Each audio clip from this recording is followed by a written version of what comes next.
আজকে এই ভিডিওতে আলোচনা করব এম লক্ষ্মীকান্তের ইন্ডিয়ান পলিটির প্রথম অধ্যায় হিস্টোরিক্যাল ব্যাকগ্রাউন্ড এবং এটি হবে এই অধ্যায়ের 4 নম্বর ভিডিও। তো আজকে যে আইনটা পড়বো সেটা হলো গভর্নমেন্ট অফ ইন্ডিয়া অ্যাক্ট 1919 অর্থাৎ 1919 সালের ভারত শাসন আইন। তো এই আইনটা পড়ার আগে আমাদের অনেকগুলো ঐতিহাসিক ঘটনা পড়তে হবে, তো আগে আমরা সেগুলোই পড়বো। আমরা জানি যে 1857 সালে সিপাহী বিদ্রোহ হয়েছিল এবং এরপরে 1885 সালে জাতীয় কংগ্রেস অর্থাৎ ইন্ডিয়ান ন্যাশনাল কংগ্রেস গঠিত হয়েছিল। এই ইন্ডিয়ান ন্যাশনাল কংগ্রেস গঠিত হওয়ার পরে ভারতীয়রা জাতি, বর্ণ, ধর্ম নির্বিশেষে সবাই ঐক্যবদ্ধভাবে ব্রিটিশের বিরুদ্ধে লড়ত।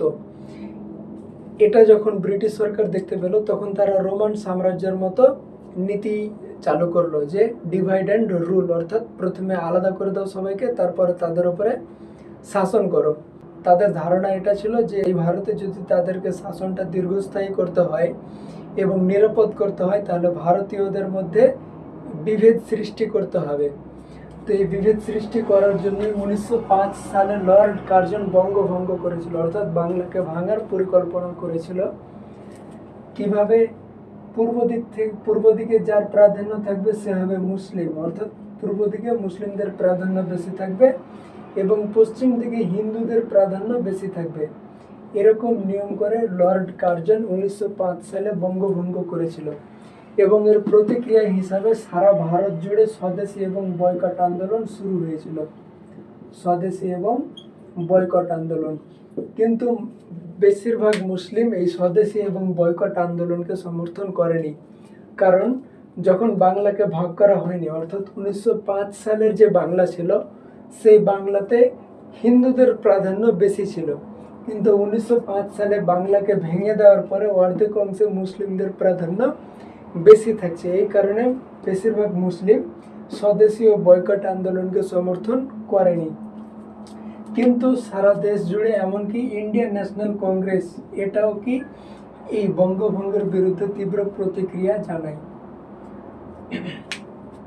এরপরে 1906 সালে মুসলিমদের স্বার্থ এবং অধিকার রক্ষার জন্য মুসলিম লীগ তৈরি করেছিল, যার সভাপতি ছিল শের সুলতান মোহাম্মদ শাহ বা আগা খাঁ, এবং কিছু উল্লেখযোগ্য সদস্য ছিল খাজা সালিমুল্লাহ, যিনি ছিলেন ঢাকার তৎকালীন নবাব, এবং এ স্বদেশী এবং বয়কট আন্দোলন থেকে দূরে থাকার জন্য লর্ড কার্জন একে 14 লক্ষ টাকা ঋণ দিয়েছিল। এছাড়াও আরো কিছু সদস্য হলো বিক্রমুল মুলক, খান বাহাদুর গুলাম এবং সৈয়দ আমির আলী।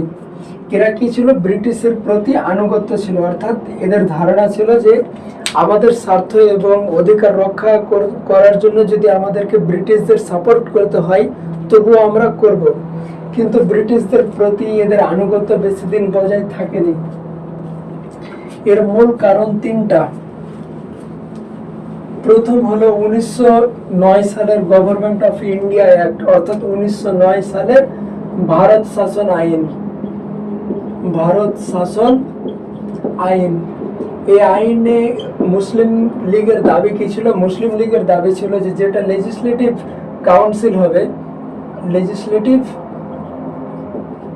কাউন্সিল সেখানে 2জন সদস্য ভারতীয় থাকবে। লেজিসলেটিভ কাউন্সিলে 2জন সদস্য ভারতীয় থাকবে, একজন হবে হিন্দু এবং একজন হবে মুসলিম। কিন্তু 1909 সালের ভারত শাসন আইনে কি করেছিল? শুধুমাত্র একজন হিন্দুকেই নির্বাচন করেছিল, যার নাম ছিল সত্যেন্দ্রনাথ সিনহা, কিন্তু কোনো মুসলিমকে কাউন্সিলের সদস্য হিসাবে নেওয়া হয়নি। এটাই হলো প্রথম কারণ, যে কারণে মুসলিম লীগ ব্রিটিশদের আনুগত্য হারায়। ব্রিটিশ মুসলিম লীগের আনুগত্য হারায়। দ্বিতীয় কারণ কি ছিল? দ্বিতীয় কারণ ছিল 1911 সালে যখন বঙ্গভঙ্গ রদ করে দেওয়া হয়েছিল।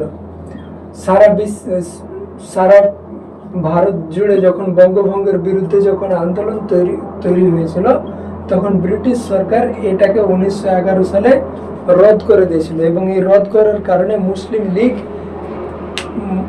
ভাবে যে এরা ব্রিটিশ তাদের ভালোর দিকে নেই।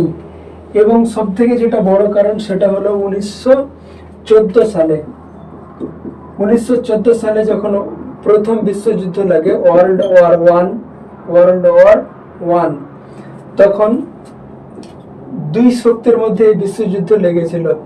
একটা ছিল অ্যালিড পাওয়ার অর্থাৎ মিত্র শক্তি, এবং আর একটা ছিল সেন্ট্রাল পাওয়ার।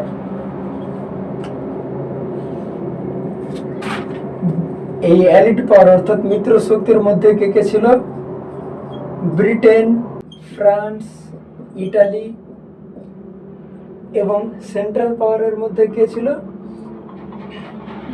জার্মানি, অস্ট্রিয়া হাঙ্গেরি, বুলগেরিয়া এবং অটোমান এম্পায়ার অর্থাৎ ওসমানী সাম্রাজ্য। এই অটোমান এম্পায়ারের যে খলিফা হতো অর্থাৎ যে রাজা হতো তাকে সমগ্র জাহানের মুসলিমদের খলিফা বলা হতো। এবং ব্রিটিশ সরকার এই অটোমান এম্পায়ারের বিরুদ্ধে লড়ছিল অর্থাৎ অটোমান সাম্রাজ্যের বিরুদ্ধে লড়ছিল। ওই জন্য এরা ভারতের মধ্যে থেকে মুসলিম লীগের সমর্থন হারায়।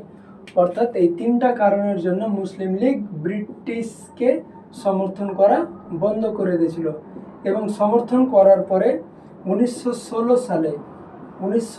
সালে কংগ্রেসের মহাসম্মেলনে যেটা লখনৌতে হয়েছিল সেখানে কংগ্রেসের সঙ্গে যোগদান করে। অর্থাৎ 1916 সালে ইন্ডিয়ান ন্যাশনাল কংগ্রেস এর সঙ্গে মুসলিম লীগ যোগদান করে 1916 সালে। তখনকার সময়ে ইন্ডিয়ান ন্যাশনাল কংগ্রেসের যে সভাপতি ছিল সে হলো আম্বিকা চারণ মজুমদার। এবং মুসলিম লীগের তখন যে সভাপতি ছিল সে হলো মোহাম্মদ আলী জিন্নাহ। এই মোহাম্মদ আলী জিন্নাহ প্রথমে ইন্ডিয়ান ন্যাশনাল কংগ্রেসে যোগদান করেছিল। কত সালে? 1906 সালে ইন্ডিয়ান ন্যাশনাল কংগ্রেসে যোগদান করেছিল 1906 সালে, এবং মুসলিম লীগে জয়েন করেছিল 1913 সালে। এবং এই মোহাম্মদ আলী জিন্নাহ এই মুসলিম লীগ এবং ইন্ডিয়ান ন্যাশনাল কংগ্রেসকে এক করেছিল। ওই জন্য একে সরোজিনী নাইডু উপাধি দিয়েছিল ambassador of Hindu and Muslim unity অর্থাৎ হিন্দু এবং মুসলিম ঐক্যের প্রতিনিধি। এবার আমরা আলোচনা করব এই লখনৌ চুক্তিতে কি কি বলা হয়েছিল। লখনৌ চুক্তি হয়েছিল 1916 সালে। ইন্ডিয়ান ন্যাশনাল কংগ্রেস এবং মুসলিম লীগ একসঙ্গে মিলে এই চুক্তি তৈরি করেছিল।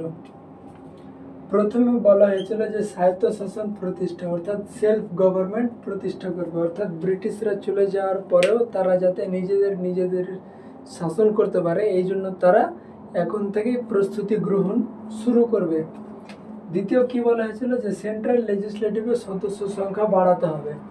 কত বাড়াতে হবে? ছিল 60, করতে হবে 150 অর্থাৎ 150।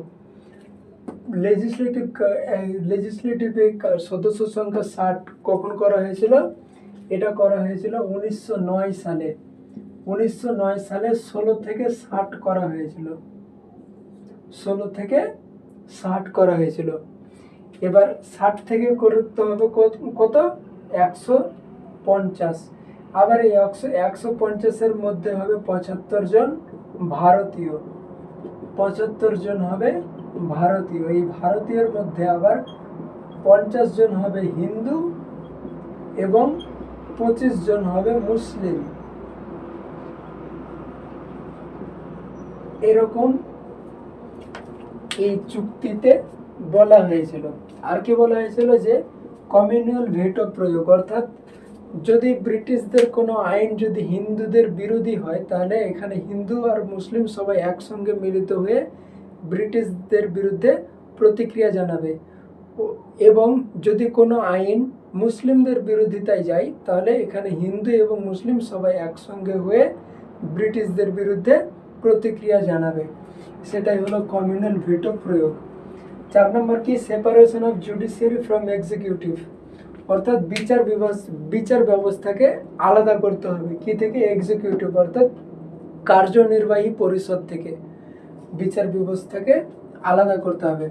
5 নম্বর হলো ভারত সচিবের বেতন ব্রিটেন দিবে। আমরা 1858 সালের গভর্নমেন্ট অফ ইন্ডিয়া অ্যাক্টে দেখেছিলাম যে ভারত সচিব গঠন করা হয়েছিল। এই ভারত সচিব কে ছিল? এই ভারত সচিব ছিল ব্রিটেনের একজন মন্ত্রী। তাহলে মন্ত্রী ছিল ব্রিটেনের, কিন্তু বেতন নিচ্ছিল কোথা থেকে? ভারত থেকে। এটাই এই চুক্তিতে বলা হয়েছিল যে ভারত সচিব যেহেতু ব্রিটেনের একজন মন্ত্রী, ওই জন্য ভারত থেকে বেতন নিতে পাবে না। আর কি বলা হয়েছিল? যে লেজিসলেটিভ কাউন্সিলের সদস্যদের মেয়াদ 5 বছর করতে হবে। অর্থাৎ লেজিসলেটিভ কাউন্সিলে যে সদস্যগুলো থাকবে তাদের যে সময়কাল, সেই সময়কালটা হয়ে যাবে 5 বছর।